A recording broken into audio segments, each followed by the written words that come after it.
I was underneath my 1979 Chevy C10 when I heard the crunch of gravel on my driveway, which never meant anything good on a Tuesday afternoon in Prescott, Arizona. My hands were covered in transmission fluid, and I had exactly 3 hours before the temperature dropped below freezing again. The Torpedo heater in my barn was the only thing keeping me from losing feeling in my fingers while I worked, and I still had to replace the entire clutch assembly before my shift at the copper mine Thursday morning. The car door slammed with that particular force that only comes from someone who thinks they have authority. I slid out from under the truck on my creeper board, squinting against the late afternoon sun. Standing in my driveway was a woman I had seen exactly once before, at the mandatory HOA meeting I had skipped twice until they threatened me with fines. "Mr. Blake Randolph?" she asked, though she clearly knew who I was.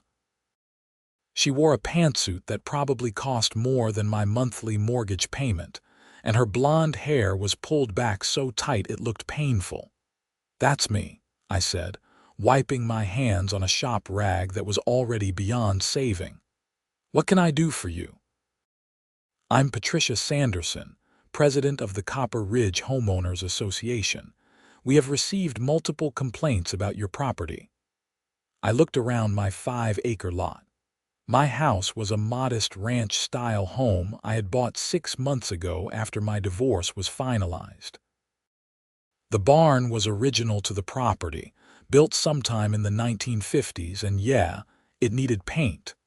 But that was my barn on my property, and I was getting to it. "Complaints about what exactly?" Patricia pulled out a tablet and started scrolling. "Unauthorized vehicle repairs in a residential zone, visible storage of automotive parts, failure to maintain the original aesthetic of historical structures, and as of this morning, improper use of heating equipment in a structure not designated for habitation." "Hold on," I said, standing up fully now.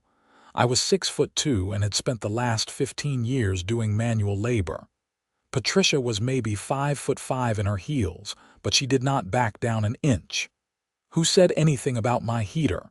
"Your neighbor, Mrs. Chen, called this morning concerned about potential fire hazards. As HOA president, I have the authority to inspect any property feature that poses a potential danger to the community." "You want to inspect my barn?" "I already did," Patricia said, "about an hour ago." The words hung in the cold air between us. "You went into my barn without my permission. The HOA bylaws, which you signed when you purchased this property, give the board authority to enter any structure on member properties if there is reasonable concern for safety. We made multiple attempts to contact you by phone and email." I pulled my phone from my pocket. Sure enough, there were 3 missed calls from an unknown number and 2 emails in my spam folder. "You cannot just walk onto my property." "Mr. Randolph, we found a kerosene torpedo heater running unattended in your barn. That is a serious fire hazard. We have confiscated the device for the safety of the entire community." My blood went cold, and it had nothing to do with the weather. "You took my heater." "It is being held at the HOA office until we can determine proper protocols. You will receive a formal notice within 3 business days outlining the steps necessary for potential return of the equipment, pending compliance with all safety regulations."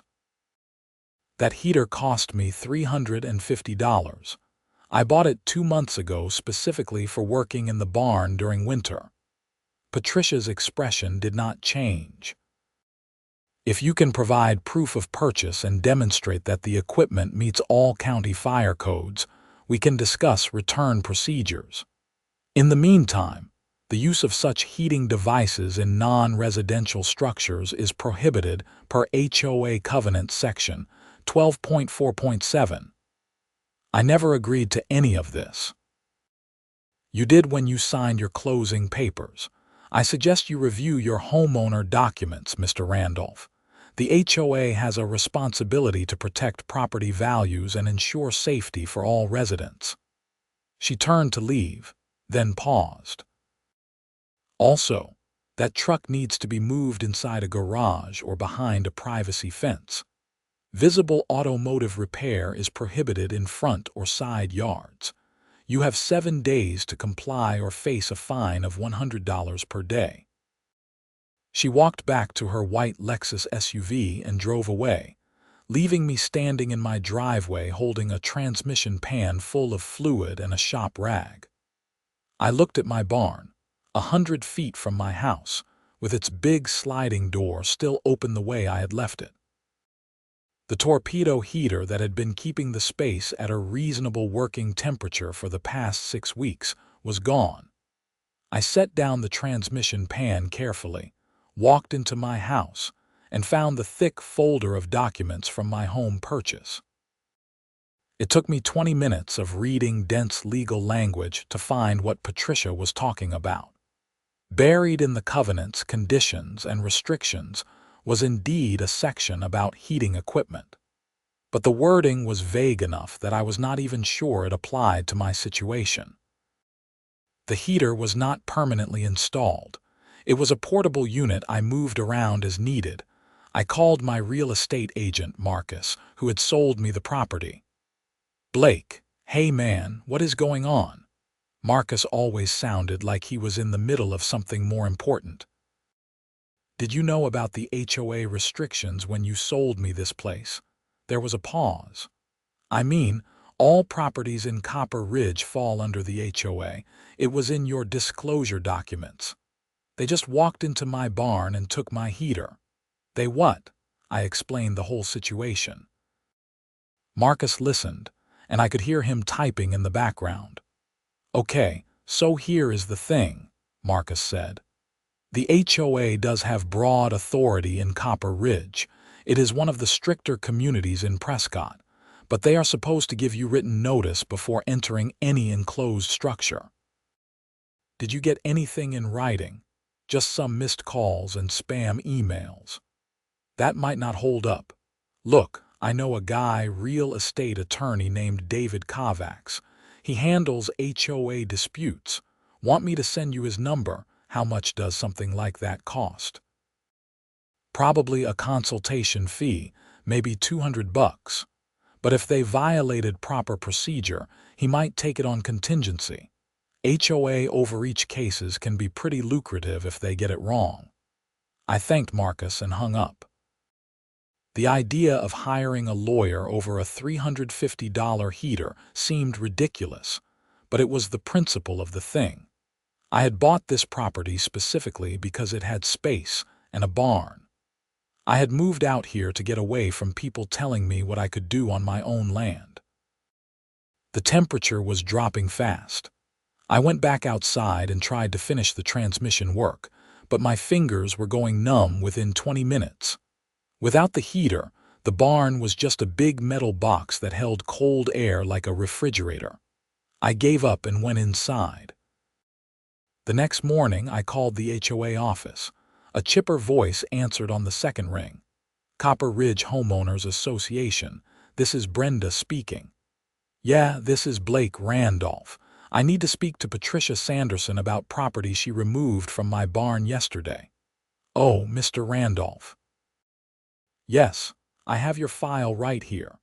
Mrs. Sanderson is in meetings until 2 this afternoon, but I can schedule you for a call back. I want my heater back." "I understand, sir, but Mrs. Sanderson will need to review your case personally. Can I schedule you for a call back?" I agreed to a 3 o'clock call and spent the morning driving into town to Prescott True Value Hardware. I found the same model Torpedo heater I had been using. The price tag said $375, $25 more than I had paid for mine on sale at Northern Tool 2 months ago. I took a picture of the price tag and the model number. Then I drove to my bank and requested printed copies of my bank statements from September through November. The purchase showed up clear as day on October 15th. Northern Tool and Equipment, $350 even. At 3:15, my phone rang. "Mr. Randolph, this is Patricia Sanderson. I understand you have concerns about the safety equipment we removed from your property." It was not safety equipment. It was my personal property, and you had no right to take it. "Mr. Randolph, I am trying to work with you here. The HOA board takes fire safety very seriously. Last year, a property in Flagstaff burned down because of an unattended kerosene heater. We cannot allow that risk in our community. My heater was not unattended. I was outside working on my truck. Our records show the heater was running with no one inside the barn for at least 45 minutes before our inspection. Because I was right outside, I could see the barn door from where I was working." Patricia sighed, and I could picture her pinching the bridge of her nose. "Mr. Randolph, let me be clear. If you want your heater back, you need to provide proof of purchase, proof that it meets county fire codes, and a written safety plan for its use. Then the board will vote on whether to return it at our next monthly meeting." "When is that?" "February 18th. That is 3 weeks away. I need that heater now. It is in the 20s at night. Then perhaps you should consider moving your automotive hobby into a properly heated workspace, or better yet, use a licensed mechanic like other residents." My grip tightened on the phone.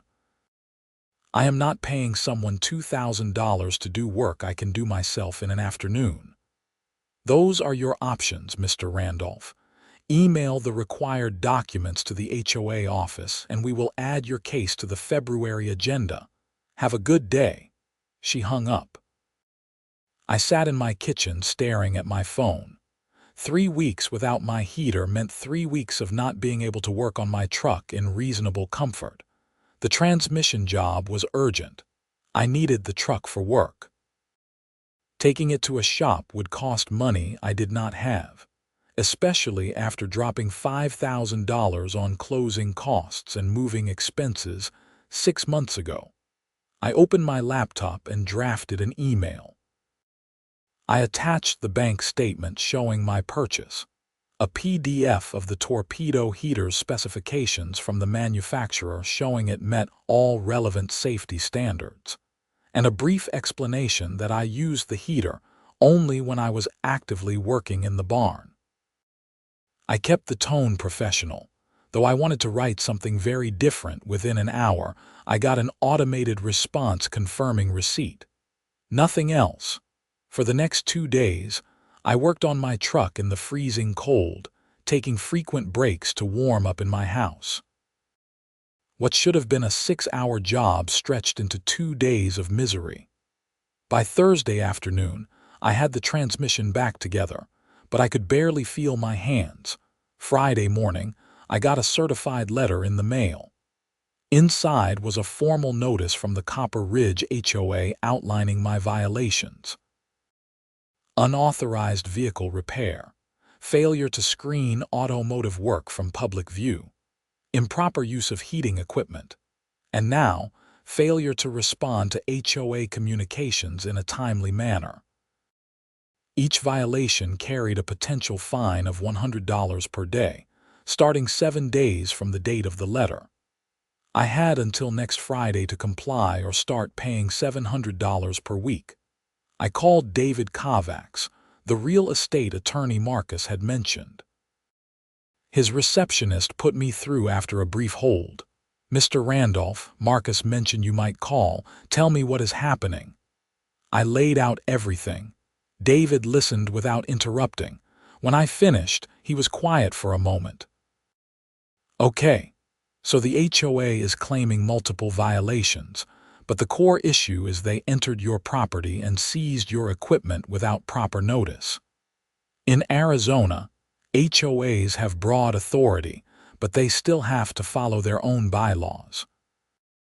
Did you check what your specific CC and Articles say about entry procedures? It says they can enter if there is a safety concern and they make reasonable attempts to contact the owner. Define reasonable. Did they give you written notice by certified mail? No. just some phone calls and emails. That is probably not sufficient for entering an enclosed structure. Garages, barns, sheds, those typically require more notice than just a phone call. Let me pull up Copper Ridge's current bylaws. Hold on, I heard typing. Okay, here we go. Copper Ridge HOA, established 2008, covers about 200 properties in unincorporated Yavapai County. Your CC and Articus were revised in 2019. Let me see the entry procedures. Yeah, okay, this is interesting. Section 8.3.2 says the HOA must provide written notice by certified mail at least 72 hours before entering any enclosed structure, unless there is an immediate emergency such as fire, flood, or visible structural collapse. They definitely did not do that. Then they violated their own procedures. That means the seizure of your property was improper. Here is what I recommend. First, file a formal complaint with the HOA board demanding immediate return of your property and citing their violation of Section 8.3.2. Second, if they refuse, we file for an emergency hearing in justice court for return of property. Third, we potentially countersue for the replacement cost of the heater, any economic damages from not having it, and attorney fees. How much are we talking for your fees? Consultation is $200. If we go to court, I work on contingency for HOA cases. If we win, the HOA pays my fees and any damages. If we lose, you only pay court costs, which should be minimal. What are the chances we win? If they violated their own entry procedures and seized your property without proper cause, I would say 80% or better. HOAs lose these cases all the time because they get overzealous. The problem is most people do not fight back because they think it is not worth it. I thought about it for about 5 seconds. Let's do it. Great. I will draft a formal demand letter today.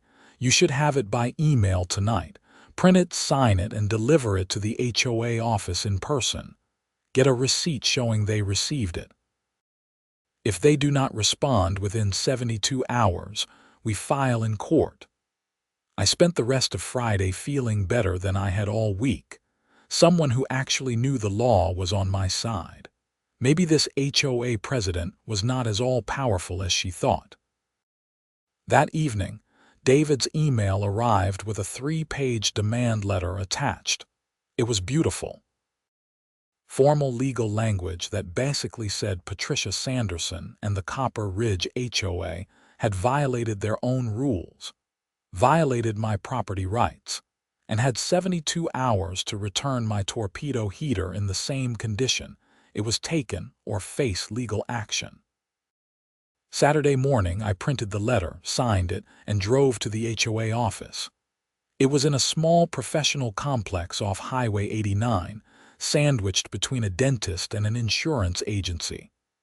The door was locked, but the hours posted said they were open 9 to noon on Saturdays. I knocked. No answer. I tried the door again. Locked.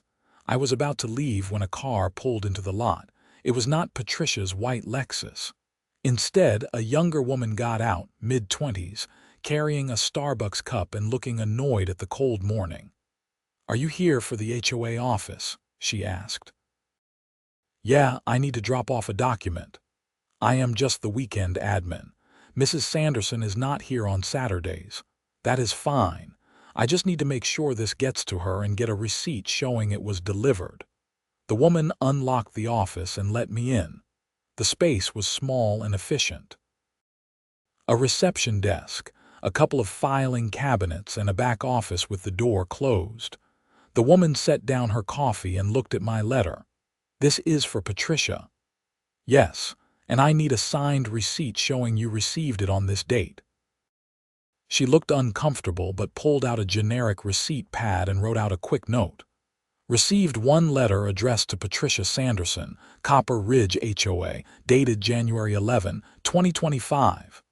She signed it and gave me the carbon copy. "Thanks," I said. "Is everything okay?" "Are you having problems with the HOA?" I considered my answer. "They took some of my property without proper notice. I am just making sure things get handled correctly." She nodded slowly. "Patricia can be pretty intense. I just work here part-time, but I have heard some stories." I left it at that and headed home. Now it was a waiting game. Sunday passed quietly. I stayed home, caught up on laundry, and avoided thinking about the truck sitting in my driveway with half a dozen projects still waiting. Monday, I was back at work at the copper mine, pulling 10-hour shifts. The mine was about 30 miles northeast of Prescott, and the work was hard but steady. I had been there for 8 years, ever since moving to Arizona from Colorado. Tuesday afternoon, my phone rang during my lunch break. Unknown number. Mr. Randolph. It was Patricia's voice, but the confident authority was gone. She sounded irritated. "That is me. I received your letter. I find your accusations completely unfounded and offensive. The HOA board acted in full accordance with our authority and responsibility to protect this community. Your bylaws say you need to give 72 hours written notice by certified mail before entering enclosed structures. You gave me a phone call and some emails. We had reasonable concern about immediate fire danger. Then you should have called the fire department, not walked into my barn and taken my property." There was silence on the other end. "Mr. Randolph, I am prepared to offer a compromise. If you agree to cease all automotive repair activities on your property and keep your vehicles properly screened from public view, we will return your heater and waive any pending fines." "No. Excuse me. No, you violated your own rules. You took my property illegally. I want it back with no conditions, and I want a written guarantee that this will not happen again." "That is not how this works." "Then I will see you in court. My attorney filed paperwork this morning. You should be served within the week." I hung up before she could respond. My hands were shaking, but it felt good. Really good. David called an hour later. "I just got a very angry voicemail from Patricia Sanderson. She threatened to sue me for harassment." "Can she do that?" "No, she is bluffing, but this is good. It means she is worried. If she was confident in the HOA's position, she would just ignore us. The fact that she is pushing back this hard means she knows they screwed up. So what happens now?" "I filed a small claims action this morning for return of property. Hearing is scheduled for February 3rd. That is 3 weeks away, which is faster than usual, but the judge noted that the HOA violated standard entry procedures. They will have to show up and defend their actions." "What should I do?" "Document everything. If they contact you, keep records. If they try to intimidate you or retaliate, that is even better for our case. And whatever you do, do not give them any ammunition. Follow every other HOA rule to the letter." I spent the next week being the most compliant HOA member in history. I moved my truck behind my house where it was not visible from the road. I made sure my trash cans were stored properly. I even mowed the brown winter grass just to show I was maintaining the property. Wednesday, a process server showed up at the HOA office and delivered our court summons. I knew because David texted me a photo of the confirmation. They have been served. Game on. Thursday, I got another letter from the HOA. This one was different. It was from a law firm in Prescott, Sanderson and Associates. The letter informed me that the HOA was represented by legal counsel and that any further communication should go through their attorney. I forwarded it to David. His response was immediate. "Law, Sanderson and Associates. Let me guess, Patricia's husband or brother. No idea. I will look it up. But this is standard intimidation. They are trying to make you think they have serious legal backing. Most HOA attorneys are real estate lawyers who do HOA work on the side. They are not litigators. Friday afternoon, I was changing oil on a coworker's car behind my house, carefully out of sight from the road, when I heard a vehicle pull up. I walked around to the front and found Patricia Sanderson standing in my driveway again. "Mr. Randolph, we need to talk." My attorney said all communication should go through him. "Please, just give me 5 minutes." Against my better judgment, I nodded. Patricia looked different than before. Tired. Her suit was still expensive but wrinkled, and her hair was not as precisely styled. "Look, I am going to be honest with you. The HOA board is putting a lot of pressure on me because of your lawsuit. We have a reputation in this community for maintaining standards. If word gets out that we lost a court case because we did not follow procedures, it undermines everything we have built. Maybe you should have followed procedures. You are right. We should have. I was trying to act quickly because Mrs. Chen was genuinely worried about a fire. But I should have sent a certified letter. That is on me. So you will return my heater. I will do better than that." Patricia pulled an envelope from her purse. "This is a check for $375, the current replacement cost of your heater. Keep your old one or buy a new one, I do not care. But I need you to drop the lawsuit." I took the envelope. Inside was a check from the Copper Ridge HOA account, made out to me for $375. "What about the fines and violations you threatened me with?" "Waived." "All of them. I will send you written confirmation, and I will add a note to your property file that you are authorized to perform personal vehicle maintenance as long as it is not visible from the street." "Why the sudden change?" Patricia sighed. "Because our attorney looked at the case and told me we are going to lose. And when we lose, the HOA has to pay your attorney fees, court costs, and any damages. That could run into thousands of dollars. This way we pay you the replacement cost, we both move on, and nobody has to waste time in court." I looked at the check again. $375, $25 more than I paid for the heater. I want my original heater back too. It is in my car. Patricia walked to her Lexus and popped the trunk. Inside was my Torpedo heater, looking exactly as I had left it. She helped me carry it to my barn. "I will need you to sign a release form saying the matter is settled," Patricia said. "I can email it to you this afternoon." "I want to run it by my attorney first." "Of course." She left, and I immediately called David. "She is trying to settle." David sounded surprised. "That was fast. She gave me a check for $375 and returned my heater. Smart move on her part. It is cheaper than going to court, but do not sign anything until I review it. She might try to sneak in language that prevents you from filing complaints in the future or waives your rights to sue for other issues." The release form arrived an hour later. David called me after reviewing it. "It is pretty standard. You agree that the matter of the Torpedo heater is settled. They agree to waive any alleged violations related to vehicle maintenance as long as it is not visible from public roads, and both parties agree to dismiss any pending legal actions. I do not see any poison pills. If you want to settle, this is a clean way to do it. What do you think I should do? Honestly, take it.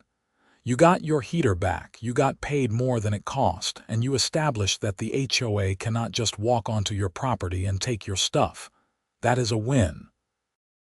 But they did not really face consequences. Patricia will face consequences internally. HOAs operate on reputation. Once word gets around that she violated entry procedures and had to settle, other homeowners will feel emboldened to push back. That is actually more effective than a court judgment in many ways. I thought about it. David was right. I had gotten what I wanted. Fighting further would just be about pride. "Okay, I will sign it." "Good choice. Email me the signed copy before you send it to them. I want to make sure they do not try any funny business after the fact." That evening, I signed the release, scanned it, and sent it to David. He confirmed it looked good, and I forwarded it to Patricia. The check was already in my wallet. The next morning, I drove to my bank and deposited it. I bought a new Torpedo heater with the money, keeping my original as a backup. I also bought a locking latch for my barn door. The following week, I got a formal letter from the Copper Ridge HOA board. It confirmed in writing that all alleged violations against my property were dismissed, that I was authorized to perform personal vehicle maintenance, provided it was not visible from public roads, and that the HOA would follow all proper procedures as outlined in the CC and Articles for any future inspections or communications. It was signed by all 5 board members, including Patricia Sanderson. I called David one more time. "I think we are done. Thanks for your help. Happy to do it. And hey, if you know anyone else having HOA problems, send them my way. This was easier than most." February came and went. I finished the work on my truck and moved on to other projects. The new heater worked perfectly, and I had the peace of mind that came with knowing the HOA could not just walk into my barn anymore. But the story did not quite end there. In early March, I ran into my neighbor Mrs. Chen at the hardware store. She was the one who had called in the complaint about my heater. She was a retired teacher in her 70s, and I had only spoken to her a handful of times since moving in. "Blake," she said, looking embarrassed, "I owe you an apology." "For what?" "I was the one who called about your heater. Patricia came to my door and asked if I had seen any safety concerns on your property. She mentioned fire hazards specifically. I told her about the heater I had seen in your barn, but I did not know she was going to just take it. I thought she would talk to you first." "It is okay, Mrs. Chen. Everything worked out." "No, it is not okay. Patricia has been doing this to several people in the neighborhood. She has been going door to door asking leading questions, and then using whatever people say as justification for violations and fines. I found out she did the same thing to the Johnsons about their fence, and to that young couple on Ponderosa Drive about their garden. Why would she do that? I think the HOA is in financial trouble. My friend Barbara is on the board, and she told me they have been pushing to increase fine enforcement because they need revenue. Apparently, they overspent on landscaping at the community entrance last year, and now they are trying to make it up." That night, I did some research. HOA board meeting minutes were public record for homeowners. I logged into the Copper Ridge HOA website and started reading through the past year of meetings. Mrs. Chen was right. The HOA had approved a $30,000 landscaping project in May, budgeted from their reserve fund. But the actual cost had come in at nearly $50,000. To cover the overage, the board had approved enhanced compliance enforcement starting in August. The minutes showed that Patricia had proposed a system of routine property inspections focused on proactive violation identification. The goal was to increase fine revenue by at least $15,000 before the end of the fiscal year in March. I was just one of a dozen homeowners who had been targeted. I forwarded the information to David. His response was immediate. "This is bad. Like, potentially illegal bad. If the HOA is using fines as a revenue stream rather than for actual enforcement of community standards, that is a breach of fiduciary duty. Do you know any other homeowners who have been hit with questionable violations?" I thought about the Johnsons and the couple on Ponderosa Drive Mrs. Chen had mentioned. I did not know them well, but I could find out. Over the next week, I started talking to neighbors. It turned out a lot of people were angry at the HOA but felt powerless to do anything. The Johnsons had been fined $2,000 for a fence that was supposedly 6 inches too tall, even though it had been approved by the HOA 2 years earlier. The couple on Ponderosa Drive, whose names were Tim and Jenny Morton, had been fined $1,500 for unauthorized landscaping after planting vegetables in their backyard. The HOA claimed gardens were not allowed, even though the CC and Articus did not specifically prohibit them. I organized a meeting at my house. 8 homeowners showed up, all with similar stories of aggressive enforcement and questionable violations. David joined us by video call. "Here is the situation," David said. "If the HOA board is deliberately misusing fines as revenue generation, that is a breach of their fiduciary duty to the homeowners. In Arizona, HOA board members can be held personally liable for that, but you need to prove it." "We have the meeting minutes," I said. "They show the board approved a policy of increased enforcement specifically to raise revenue." "That is a good start, but you need to show that the enforcement was not legitimate. Were people actually violating rules, or was the HOA making stuff up?" Tim Morton spoke up. "They said our vegetable garden violated aesthetic standards, but we have neighbors with flower gardens way bigger than our vegetables. Nobody said anything to them." One of the other homeowners, a man named Gary, added his story. "They fined me for parking my work van in my driveway overnight.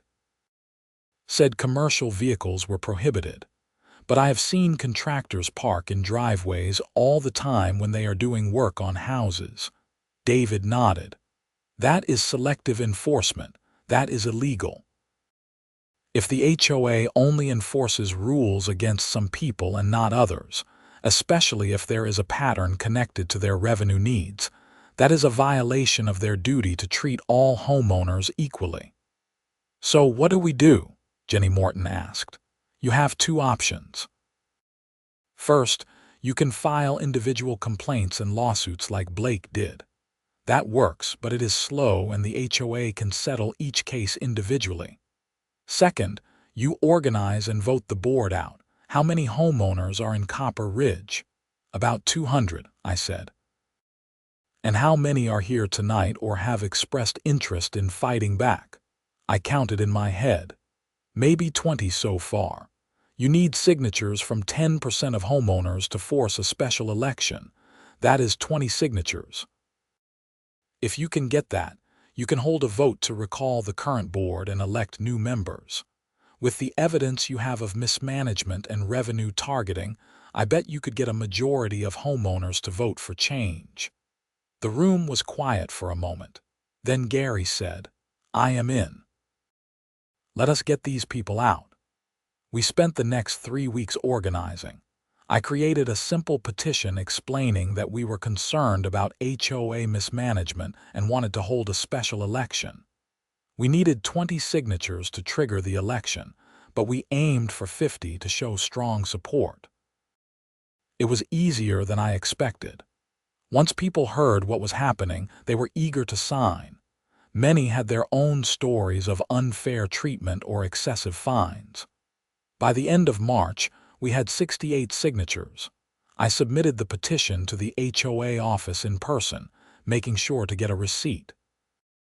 Under Arizona law, the HOA had 30 days to schedule a special election once a valid petition was filed. Patricia tried to fight it. She sent a letter to all homeowners claiming that a small group of malcontents was trying to undermine the community. She argued that the board's actions had been necessary to maintain property values, and that any enforcement issues were minor disagreements blown out of proportion. But the damage was done. People were paying attention now. The next HOA newsletter included a rebuttal letter signed by 15 homeowners detailing specific examples of what they called predatory enforcement. The special election was scheduled for April 26th at the community center. All 5 board positions were up for recall, and we had organized a slate of candidates to run as replacements. I was not one of them. I had no interest in running an HOA. But Tim Morton agreed to run for president, and several other reasonable people volunteered for the other positions. The week before the election, Patricia made one last attempt to save her position. She called me directly. "Blake, I know we have had our differences, but I want you to know I was only trying to do what was best for the community. By targeting people with fines to cover a budget shortfall. That is a gross mischaracterization. We were enforcing existing rules, selectively.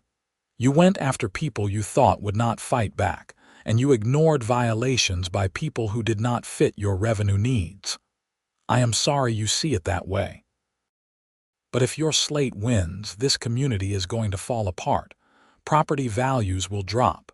Standards will disappear. Is that what you want? I want an HOA that follows its own rules and treats people fairly. If that makes property values drop, then maybe they were inflated to begin with." She hung up without saying goodbye. Election day came. The community center was packed. I had never seen this many neighbors in one place. The atmosphere was tense. Patricia and her board sat at a table in the front, looking defensive. Our slate of candidates sat on the other side. The vote was conducted by secret ballot. Every homeowner in good standing had one vote. It took 2 hours to count everything. When the results were announced, it was not even close. The recall passed with 73% of the vote. All 5 board members were removed, and our entire slate was elected to replace them. Patricia left the community center without speaking to anyone. The new board's first action was to hire an independent auditor to review the HOA's finances. The audit took 6 weeks and revealed what a lot of us had suspected. The landscaping project had cost $52,000, not the approved $30,000. The overage had been authorized by Patricia alone, without a board vote. She had then implemented the aggressive fine enforcement to cover up the budget shortfall. But it got worse. The audit also found that Patricia had used HOA funds to pay for personal expenses, including her car lease payments, and a vacation she claimed was for an HOA conference that did not exist.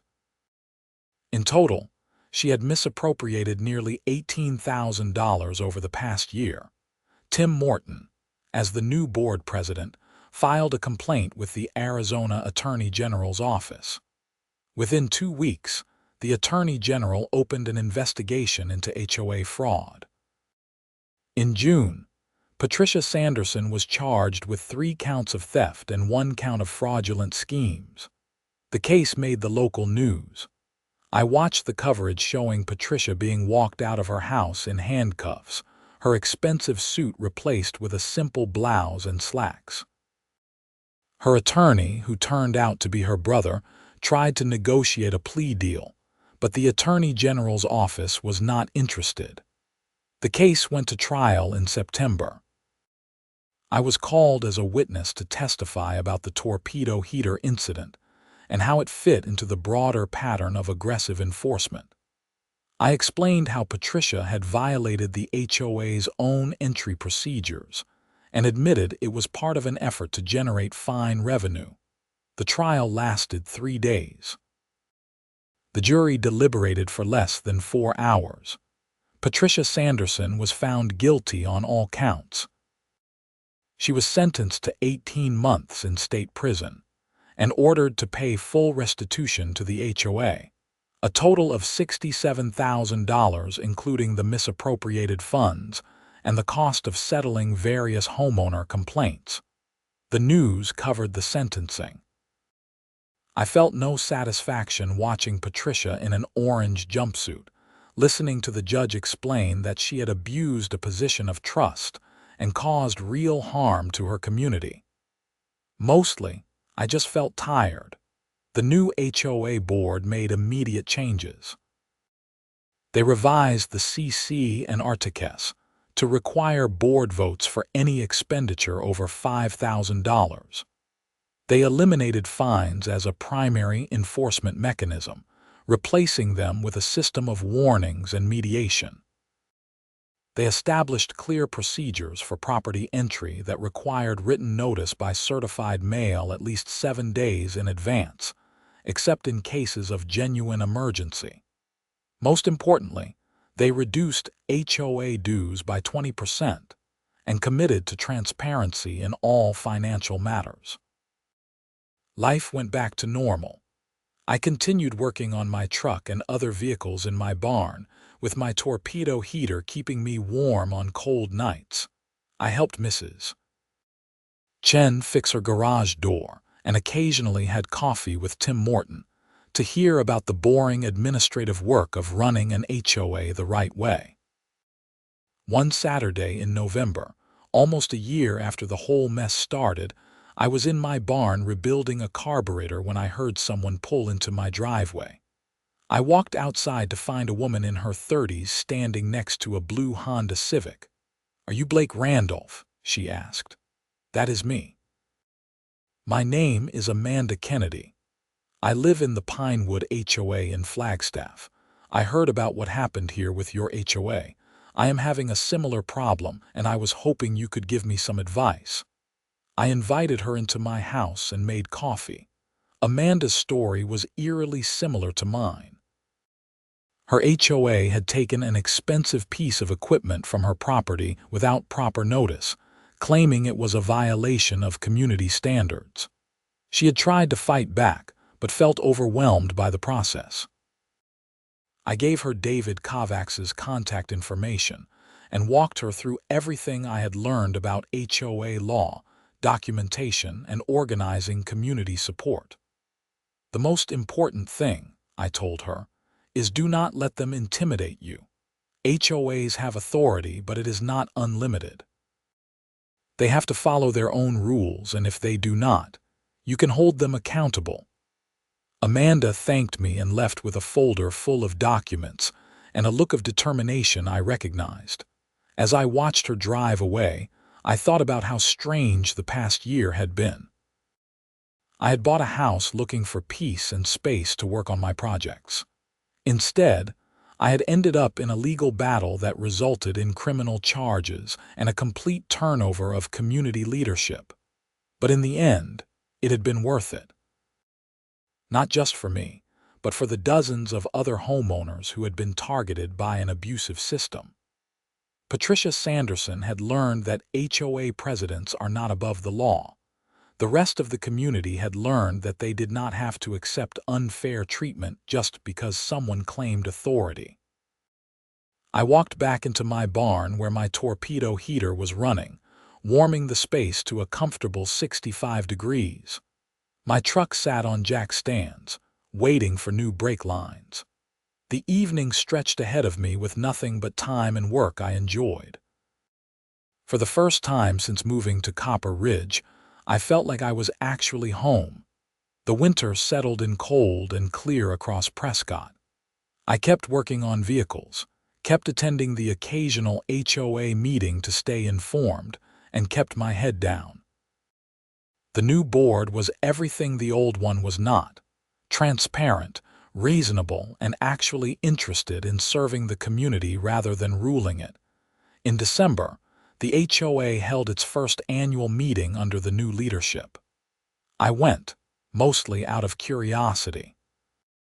The community center was full again, but the atmosphere was completely different from the recall election. People were relaxed, chatting with neighbors, even laughing. Tim Morton presented the annual budget, which included complete line-item accounting and projections for the next year. There were no surprise landscaping projects, no hidden expenses, just straightforward community maintenance and reserve planning. During the open forum portion of the meeting, Mrs. Chen stood up. "I want to publicly apologize again to Blake Randolph and anyone else who was hurt by my participation in what happened last year. I was manipulated into providing information that was used to harass my neighbors, and I deeply regret it. But I also want to thank Blake for not holding it against me and for his leadership in fixing our community. People applauded. I felt my face get hot. I was not looking for recognition, just fair treatment. After the meeting, several people came up to thank me personally. Gary, who had been fined for parking his work van in his driveway, shook my hand firmly. "You stood up when the rest of us were too scared. That matters."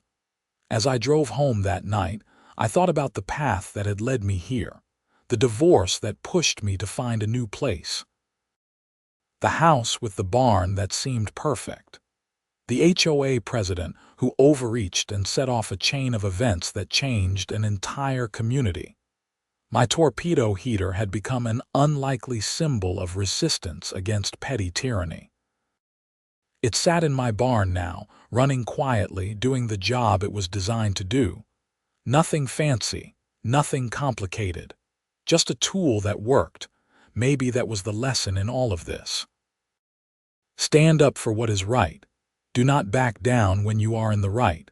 And trust that the system, for all its flaws, eventually bends toward justice if you push hard enough. I pulled into my driveway and sat for a moment looking at my property. The house I had bought as a refuge from a failed marriage. The barn that had become the center of a community battle. The land that was finally, truly mine in a way it had not been before. Patricia Sanderson was in prison. The HOA was functional and fair. My heater was back where it belonged, and I had even made a profit on the whole affair. More importantly, I had helped create a community where people did not have to live in fear of arbitrary enforcement and abuse of power. I walked into my house, made dinner, and settled in for a quiet evening. Tomorrow, I would be back in the barn, working on the next project with my torpedo heater keeping me warm. Exactly as it should be. The story could have been about me fighting over a $350 heater. In the end, it became about something much bigger.